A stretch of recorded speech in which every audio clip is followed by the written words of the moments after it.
Bon allez, avant que le pressoir se salisse, je vous montre donc l'intérieur d'un pressoir qui est donc constitué de drains que vous voyez ici. Alors désolé, j'éclaire avec mon téléphone. Vous voyez les drains, ce sont des parties en inox avec des fentes. Et donc nous avons ici 9 drains, de 3, 4, 5, oui je ne me trompe pas. Nous avons 9 drains, et ces drains, je vous montrerai à l'extérieur où ils débouchent. Vous voyez, la cuve est entièrement en inox, et nous avons de l'autre côté une membrane. Voilà, et donc derrière cette membrane, bah, évidemment, il y a une partie en inox du pressoir, et il y aura de l'air qui sera injecté derrière la membrane, donc entre la partie en inox et la membrane, qui viendra se gonfler. Et là, je suis en ce moment dans une porte, voilà, je ne sais pas si vous la voyez, qui vient se fermer. Voilà, je me mets en dessous, donc on vous remontrera ça un peu mieux. Et donc, tout ceci se met en haut, les portes bien sûr, hein, puisqu'on remplit par le haut. Le raisin tombe sur les drains, et la membrane vient écraser l'ensemble des raisins sur les drains. Et ensuite, ces drains emmènent le raisin en bout de pressoir, c'est-à-dire ici, et à chaque bout, vous voyez, deux drains, il y a une sortie de drain. Donc, vous voyez, on voit les 9 sorties de drain, et le jus vient couler dans la maie qui est ici. Donc c'est une maie pareil en inox. Et ensuite le jus, eh bien nous arrivons en cuverie. Donc vous voyez, vous suivez le tuyau. Et là, moi, j'ai installé un robinet rotatif. Donc vous voyez, ici, je vous en dirai plus après, c'est la cuvée. Ici, c'est la première taille. Je vous expliquerai dans d'autres vidéos tout ce que cela veut dire. Ici, on va dire que je peux mettre la deuxième taille, ou les mélanger les deux ici. Et ensuite, ici, c'est la rebêche quand on en fait. Et ici, j'ai mon petit cône dans lequel on amène le jus, ce qui fait que le jus, au bout d'un moment, tombe dans le jus qui est entièrement rempli, on va dire, ici, et ça fait beaucoup moins de mousse. Et ensuite, vous verrez, nous repartirons depuis une sortie, dès que la cuvée est coulée, par exemple, et nous irons dans les cuves. Bon, tout ça, je vous en dirai un petit peu plus quand les raisins seront là, et puis quand on chargera les raisins, au moins vous aurez la vidéo directement du chargement du pressoir. Alors, je continue, pendant que je suis au calme, à vous expliquer. Alors, vous voyez, la marque est là, c'est un pressoir Wilmes, on met 8000 kg dedans. Donc ça, je vous l'ai déjà décrit, ça s'appelle la maie. Ici, il y a la cuve, vous avez vu les drains à l'intérieur. Les petites parties qui sont là, il y a la même de l'autre côté, c'est simplement quand les jus coulent, des fois ils coulent un petit peu sur le côté aussi. Ce sont des baflons, ainsi qu'ici. Ceci s'appelle un baflon, la partie là. Et une autre ici. Alors la première, c'est pour le jus, et celle-ci, c'est quand on vide le pressoir pour concentrer, vous voyez, concentrer un petit peu l'écoulement du restant du marc, qu'on appelle les aignes, à l'intérieur de mes bacs à aignes qui sont là. Et ensuite, vous verrez avec mon chariot élévateur, eh bien, nous attrapons les bacs à aignes ici et nous allons les vider dans les bacs qui sont là-bas. Vous voyez le gros bac bleu qui est réservé pour la collecte des mares, pour les vendanges. Et normalement, eh bien, ces mares sont récupérées, ils sont distillés et ils en récupèrent de l'alcool. Bon, voilà pour une première explication. Non, là-bas, les entonnoirs blancs qui vont sur les portes, donc vous verrez demain la position, ça s'appelle des conges. Le vrai nom, ce sont des conges. Bon, là pour une petite première explication au calme, et puis après, je vous expliquerai, quand on recevra les raisins, eh bien, la pesée, avec mon chariot élévateur, les documents qu'on remplit, et puis tout le tracé du raisin. Et puis j'espère que j'aurai le temps d'aller aux vignes aussi pour vous montrer comment le plateau Peyrard sert, puisque c'est un pose au sol, donc on peut s'en servir en l'air et comme au sol, ainsi que le fonctionnement donc du lève-caisse de marque de France qui est fixé sur mon plateau que j'ai soudé moi-même, vous verrez, sur laquelle il y a en ce moment 90 caisses. Et demain, il y aura 3 porteurs qui seront dessus, plus un chauffeur. Bon allez, je vous présente rapidement. Donc vous voyez le pressoir qui a commencé déjà à bien servir. Donc comme je vous ai expliqué, avant qu'il soit rempli, vous voyez les drains. Donc l'extrémité des drains, le jus coule, avec les petits bas-flons pour le jus sur les côtés pour pas que ça coule en extérieur. Tout tombe dans la maie. Donc une maie en inox.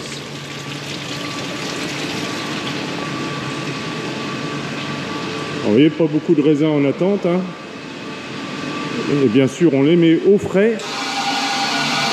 Alors là, c'est la montée en pression de l'air, comme je vous disais, derrière la membrane, entre la partie inox et la membrane. Alors là, c'est mon pupitre de contrôle, où on a l'ensemble des informations au millibars. Et là, la cuvée est écoulée. Donc dès que la cuvée est coulée, on a le droit de l'envoyer dans les cuves de débourbage. Et là, on a passé, vous voyez, mon robinet rotatif, qui avant était dans le petit entonnoir, ce qui limite l'oxydation. Voilà, pour les tailles, on le met comme ça, il y a très peu de hauteur.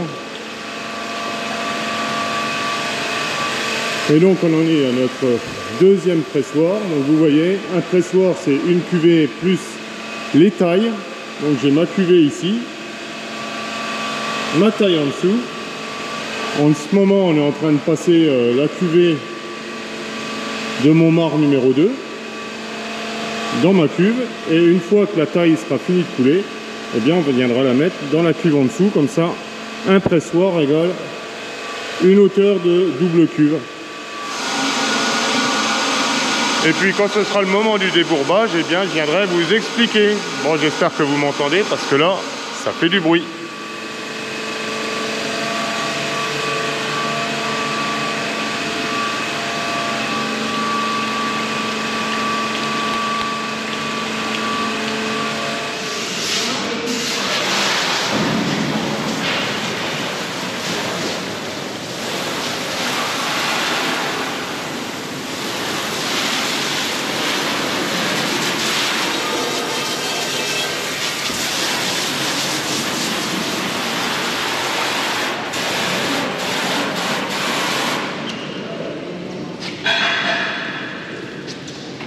Voilà, l'hygiène, c'est le plus important dans une cuverie.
met la sécurité.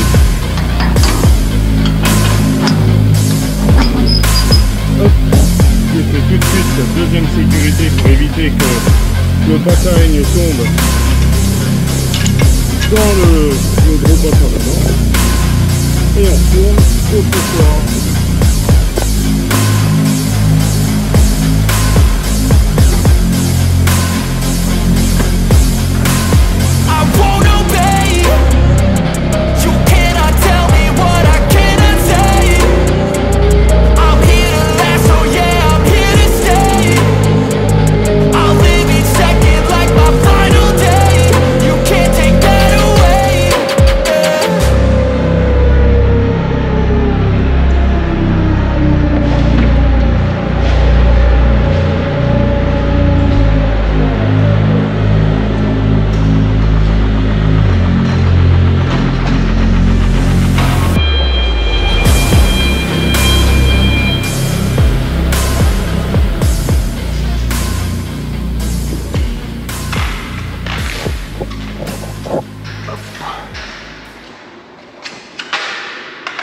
Remise en place des baccaeignes.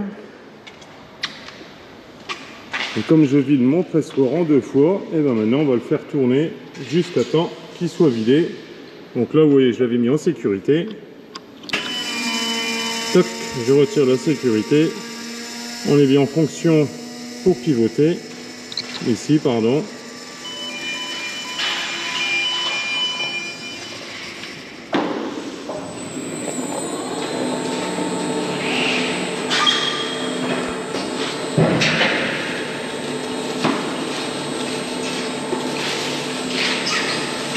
Ça va arriver, ça va arriver.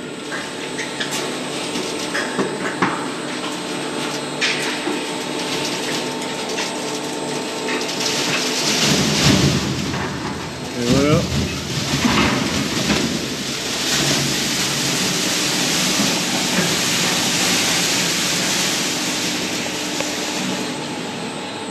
Et maintenant on le fait tourner dans les 2 sens jusqu'à temps qu'il soit quasi vide, afin que quelqu'un monte dedans pour pouvoir le nettoyer au jet.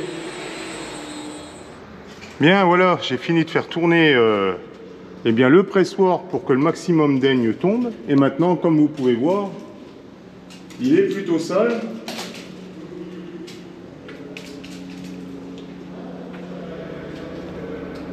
Et bien donc on va faire monter quelqu'un à l'intérieur. Mais avant je vais dégonfler ma membrane. Voilà. Bon, ça c'est un hélicoptère qui passe au-dessus de la ferme. Je sais pas si c'est autorisé, mais bon. Donc on fait +1, +1, on va en nettoyage, on refait +1, on fait pression plus, on garde le doigt dessus, et là la membrane est dégonflée.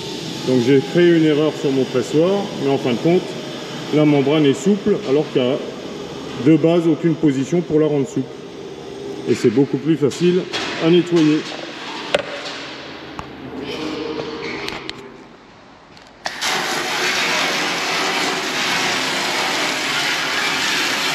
Bon, entre 2 pressoirs, voilà, on vient nettoyer les baccaeignes afin qu'il ne reste rien dedans, pas de grains de raisin, pas de pépins, parce que ça pourrait tout simplement partir en fermentation et mettre, comme on dit, la cocotte dans la cuverie, c'est-à-dire que toute la cuverie part en fermentation. Donc un petit coup de jet comme ça prend pas beaucoup de temps, et ce qui fait qu'on travaille avec du matériel qui est toujours propre. Alors je vais vous présenter, parce que c'est assez ingénieux, hein, je sais plus qui a fait ça. Donc vous voyez le baccaeigne, je suis obligé de vider, comme j'avais déjà dit, mon pressoir en 2 fois parce que le bac est trop petit, et de toute manière mon chariot élévateur n'arriverait pas à soulever au-dessus des bacs à vendange, hein, des baccaeignes à vendange de chez Goyard. Donc là il est basculé, vous voyez. Et donc par un système de sando qui tire dessus, de crochet, Vous voyez, qu'on manie avec la poignée là-bas. Eh bien, ça vient se clipser ici, tout simplement. Alors, je vais le relever. J'espère que d'une main, je vais pouvoir le faire.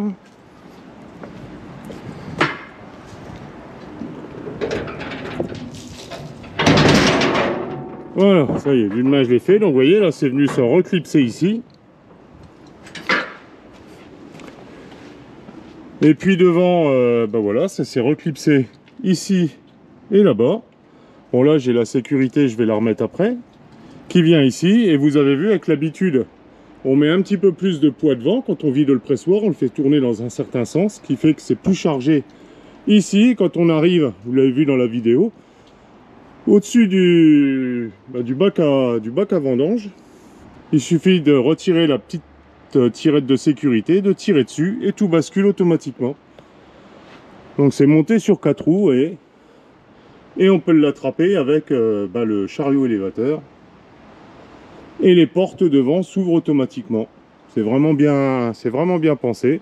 Nous, la seule chose qu'on a rajouté, bon ça c'était déjà soudé, vous voyez, c'est la chaîne de sécurité fixée au Fenwick, parce que sinon, vous voyez, c'est déjà arrivé, il a fallu que je le sorte chez quelqu'un en pleine nuit qui l'a perdu dans le bac à aigne, hein, ça arrivait. Ça avait glissé sur les fourches, pardon, et puis voilà ce que ça fait, ça découpe un petit peu les... Quand on sort au maniscopique avec des sangles, voilà, ça abîme un petit peu parce qu'il y a tout le poids du raisin dessus. Mais bon, de nuit, il faut bien y aller parce qu'il faut vider le pressoir, parce que si ça reste trop longtemps dans le pressoir, ça colle dedans, le jus s'égoutte, puis après vous avez quelque chose de très compact, très dur, et c'est pas très bon du tout. Bon voilà, rapidement pour le bac à aigne et son utilité. Bon, le lève-caisse dans sa position transport.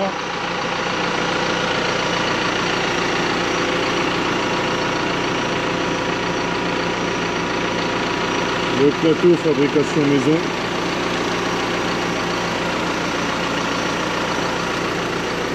Donc la sécurisation pour ceux qui sont dessus, et puis le toboggan de l'autre côté pour aller mettre sur le plateau Perra. Bon écoutez, pour aujourd'hui, sous cette chaleur écrasante, ça va être tout. Et puis écoutez, demain je vous en montrerai plus. J'essaierai de me déplacer dans les vignes pour vous montrer un petit peu les vendangeurs, à qui je souhaite bon courage. Et franchement, ceux qui sont là, ils ont un sacré tempérament de travailleur, parce que travailler sous 40 degrés toute la journée, je vous assure que je leur tire mon chapeau. C'est c'est la première fois qu'on vit ça, hein. C'est très difficile. Je vous montrerai quand même la température affichée sur les cubes. J'ai jamais eu ça, d'habitude on a 12 degrés. Et je vais aller vous montrer. Alors voilà, je vous montre la température qu'il fait dans le pressoir. J'espère que vous arrivez à lire, vous voyez, 29 degrés. Et le jus est à 26 degrés. Donc vous voyez, on a franchement jamais eu ça, sachant que mon pressoir est entièrement isolé.